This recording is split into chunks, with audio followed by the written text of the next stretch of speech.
से दुआ करता है। हदीस में आता है ना, जब सूरह फातिहा हम पढ़ते हैं तो अल्लाह बकायदा जवाब देता है। जब इंसान कहता है कि इय्याका नअबुदु व इय्याका नस्तईन, तो अल्लाह ताला फरिश्तों से क्या कहता है कि मेरा बंदा एक्नॉलेज करता है कि मैं दुआएं कबूल करता हूँ, तो अल्लाह कहता है चल फिर मांग, क्या मांगना। तो इसका मतलब कि अल्लाह बकायदा जवाब देता है। इसी तरह जब एक बंदा अल्लाह के सामने अपनी बेबसी शो करेगा, इन्नमा अश्कु बस्सी व हुज़्नी इलल्लाह, हज़रत याकूब के ये अल्फाज, ये छोटे अल्फाज नहीं है कि मैं सिर्फ अपना गम और दुख किसको सुनाता हूँ, अल्लाह को। मैं अपनी शिकायत कहाँ करता हूँ, सिर्फ अल्लाह के यहाँ। तो ये बात अल्लाह को इतनी पसंद है कि इस बंदे का इतना कॉन्फिडेंस है मुझ पे कि लोगों के पास जाके नहीं रो रहा, मेरे पास आ रहा है। यानी इस बंदे का इतना कॉन्फिडेंस है मुझ पे कि मैं इसके मसले हल कर दूंगा। तो आप सोचें, आप अल्लाह ताला की तौहीद को कैसे जो है वो उस पर एक्ट कर रहे हैं। हदीस में आता है कि जब बंदा दुआ के लिए हाथ उठाता है, अल्लाह के नबी सल्लल्लाहु अलैहि वसल्लम ने फरमाया योर लॉर्ड इज शाय, तुम्हारा लॉर्ड शाय है। जब तुम उसके आगे दुआ के लिए हाथ उठाते हो तो अल्लाह ताला शाय होता है कि मैं इसको एम्प्टी हैंड रिटर्न ना कर। सुभान अल्लाह, ये अल्लाह ताला, ठीक है ना। तो लेकिन बात यह है कि सिर्फ अल्लाह, इसलिए आप देखिए ताइफ के वाकये में अल्लाह के नबी ने कभी वाकया वो नहीं सुनाया, कभी एम्पैथी लेने की कोशिश नहीं की इंसानों से कि बहुत बड़ी ज्यादती हो गई थी, ये हो गया वो हो गया। नहीं, हजरत आयशा को भी स्ट्रेट बस ये सुनाया था कि हाँ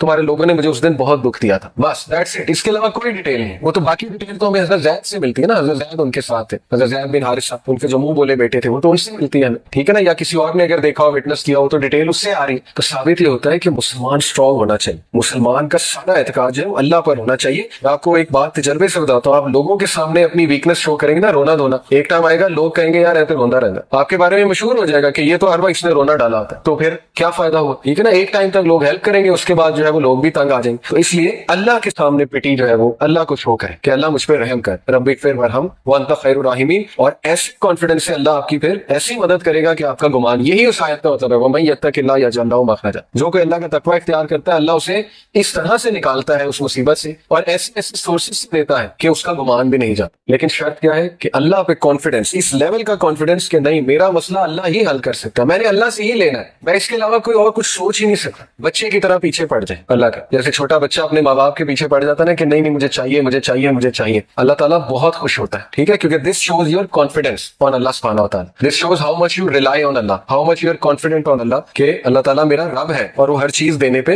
बेशक देने पे कादिर है। तो खैर ये तो हो गया वो पॉइंट के रसूलुल्लाह सल्लल्लाहु अलैहि वसल्लम नेवर टुक एनीवन्स एम्पैथी और sympathy with regards to this incident. लेकिन वाकया बहुत अफसोसनाक है। अल्लाह के नबी सल्लल्लाहु अलैहि वसल्लम पहली तो बात वॉक करके गए। आप में से कोई ताइफ गया है? मैं 2 बार गया हूँ, ठीक है, और पहाड़ी रास्ता है, आपने भी देखा है, ठीक है ना। और ये कि 1.5 घंटे में 1.5 घंटा 1.25 घंटे में गाड़ी में पहुंच जाते हैं। तो सोचे बाय फुट, मैं अक्सर यही सोच रहा था जाते हुए, मैंने अपनी वाइफ से भी कहा कि किस तरह हमारे नबी गए होंगे, इतना कठिन रास्ता है, पहाड़ी रास्ता है, अच्छी खासी चढ़ाई है। तो हजरत जैद के साथ ऑन फुट गए, नो हॉर्स नो कैमल। इसके पीछे हिकमत थी। यहां से साबित होता है कि इवन दो अल्लाह के नबी सल्लल्लाहु अलैहि वसल्लम का एतकाद बहुत स्ट्रॉन्ग था, लेकिन he tried his level best जितना केयरफुल हो सकते थे लाइफ में। हिकमत ये थी कि कुरैश को शक ना पड़े कि ये कहीं दूर जा रहा है, ऑन फुट गए थे इसीलिए। तो हमें भी अपनी लाइफ में ऐसे ही जिंदगी गुजारनी है, हमें अपनी बेस्ट एफर्ट करनी है आखिर तक, जितना केयरफुल हम किसी भी मामले के हवाले से हो सकते हैं, जितनी एफर्ट हम कर सकते हैं, and then leave to ever. उसके बाद अल्लाह संभाल ले। हर चीज हमने अल्लाह को बता दी, अपनी एफर्ट भी कर ली, अब मेरा रब मालिक, अब मेरा रब जो है वो मेरे लिए जो फैसला करेगा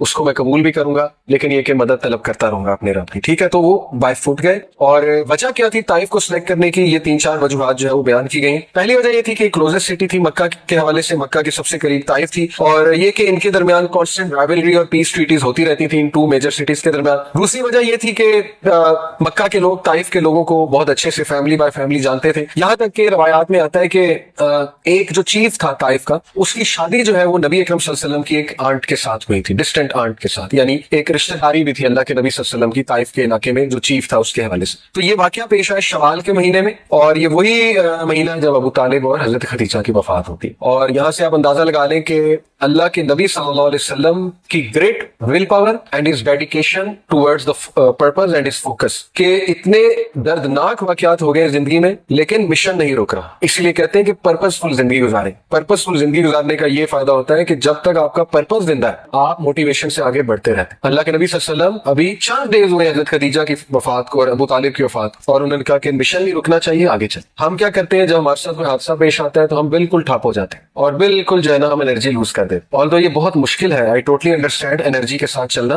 लेकिन अल्लाह से एनर्जी मांगे कि अल्लाह मुझे खड़ा कर, मुझे हिम्मत दे। तो छोटी छोटी बातों पर हिम्मत नहीं हारनी चाहिए, ठीक है। ये मैं यूथ को कहता हूँ अक्सर कि अपने जरा स्ट्रांग बने, प्रिजर्वेंस लाए अपने अंदर, जरा ब्रेव बने। हम छोटे छोटे वाकयात पे ठप हो जाते हैं, रिजल्ट अच्छा नहीं आया उस पर ठप हो गए, नौकरी कहीं लगना चाहने जाते थे वहां नहीं लगी उस पर ठप हो गए, कोई पसंद था वहां शादी नहीं हो सकी उस पर ठप हो गए, ठीक है ना। ऐसे वाकयात में हम ठप होते हैं। तो जरा स्ट्रांग बनना चाहिए इंसान को और अपने मिशन की तरफ जो है वो चलते जाना चाहिए और अल्लाह से सकत हासिल करनी चाहिए। तो रवायात में ये आता है कि अल्लाह के नबी सल्लल्लाहु अलैहि वसल्लम जो है उन्होंने ये जो 3 चीफ्स थे, Taif was being governed bye 3 chiefs, 3 chief थे, ये ताइफ को रूल करते थे। तो उन तीनों चीफ जो है उन्होंने इंतहाई सार्केस्टिक और डिसरिस्पेक्टफुल आंसर्स किए रसूलुल्लाह सल्लल्लाहु अलैहि वसल्लम। आप सोचिए हमारे नबी को ऐसे आंसर दिए जा रहे हैं, अल्लाह अकबर। वो आंसर्स क्या थे? अल्लाह के नबी सल्लल्लाहु अलैहि वसल्लम ने उनको इस्लाम की तरफ बुलाया। पहले ने कहा, if Allah had sent you I might as well tear down the curtains of the Kaaba, कि अगर अल्लाह ने तुझे भेजा तो मैं तो काबा के कर्टेन ही फाड़ दूं, यानी नाउजुबिल्लाह इतनी डिसरिस्पेक्ट। दूसरे ने क्या कहा, has Allah not found anyone better than you, Allah अकबर, क्या अल्लाह को तुझसे बेहतर कोई नहीं मिला जो नबी भेज देता। अब इससे मुराद उसकी तुझसे बेहतर से मुराद थी दौलत में और शोहरत में बहुत बेहतर, क्योंकि उसका माइंड यही था आ जाके कि दौलत जिसके पास है वही असल में कामयाब है। तीसरे ने कहा, मैं तुझसे बात नहीं कर सकता क्योंकि अगर तुम वाकई नबी हो सर के आजम में, ठीक है, तंज में, अगर तुम वाकई नबी हो तो तुम बहुत ज्यादा होली हो, तुम बहुत ज्यादा मुकद्दस हो, तो मैं तो तुमसे बात ही नहीं कर सकता।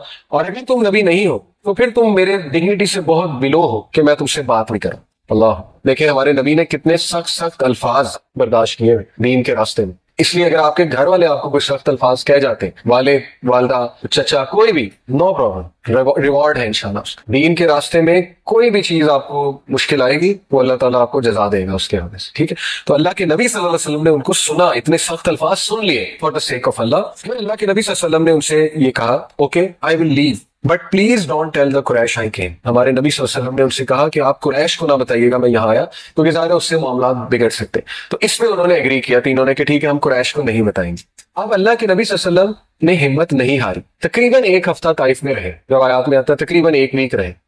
और ताइफ की वो गलियां भी मैंने देखी जहां हमारे नबी सल्लल्लाहु अलैहि वसल्लम पे पथराव हुआ, उन गलियों से अभी तक हम किसी कैफियत सैडनेस टपकती है। और मैंने वो मस्जिद भी देखी, मस्जिद अनस, हजरत अनस थे ना जो गुलाम थे जो नबी अकरम सल्लल्लाहु अलैहि वसल्लम के पास अंगूर लेकर आए थे, और अल्लाह के नबी सल्लल्लाहु अलैहि वसल्लम ने उनको दावत पेश की तो उन्होंने इस्लाम कबूल कर लिया, क्रिश्चियन स्लेव थे।